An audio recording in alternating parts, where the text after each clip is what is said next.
Honorable Chukwudi Dike was once the beacon of hope for the people of Omaji, a son of the soil. He had grown up in the narrow streets of the poor village, witnessing firsthand the struggles of his people, poor roads, lack of clean water, and a government that had long abandoned its responsibility.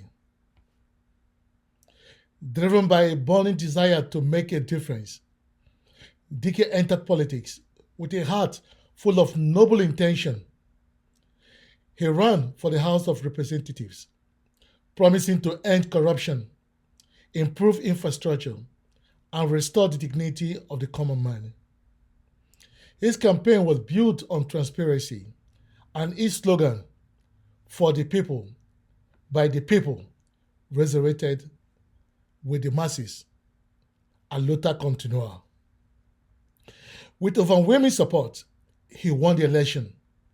The people of Umahaji rejoiced, believing that their long awaited savior had finally arrived.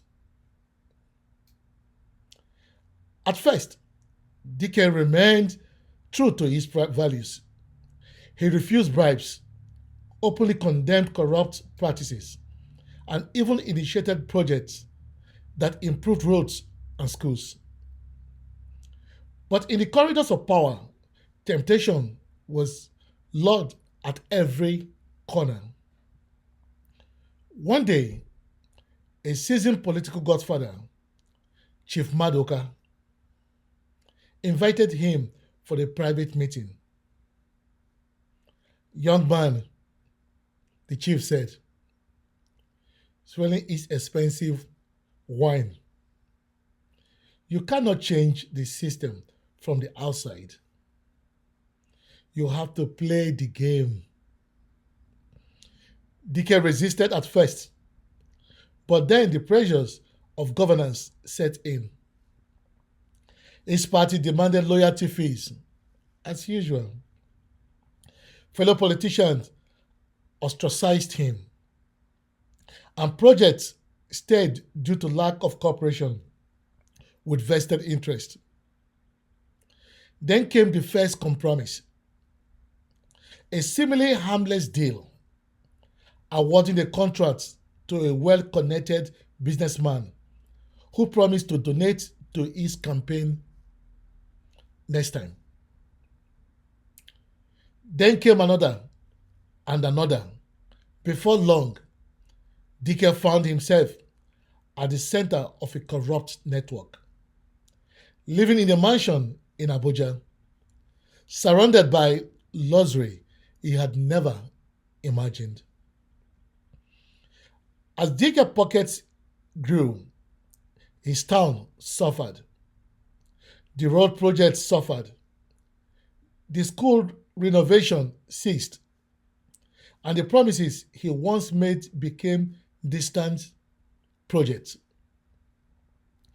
Protests erupted in Omachi, but Dike dismissed them, labeling the protesters as political opponents, enemies of progress, and terrorists. His former allies turned against him, but he was now too deep to back out. He rigged elections, silenced his enemies, and made enemies out of those who once believed in him. Then came the ultimate betrayal, embezzling funds meant for a hospital project. When a cholera outbreak struck the town, dozens died, including Mama Ifeanyi, the woman who had nursed him as a child. The news shook the nation. The people of Omachi could take no more. Fueled by anger, they stormed the government house, demanding justice. Anti-corruption agency launched an investigation, and soon Dike was exposed.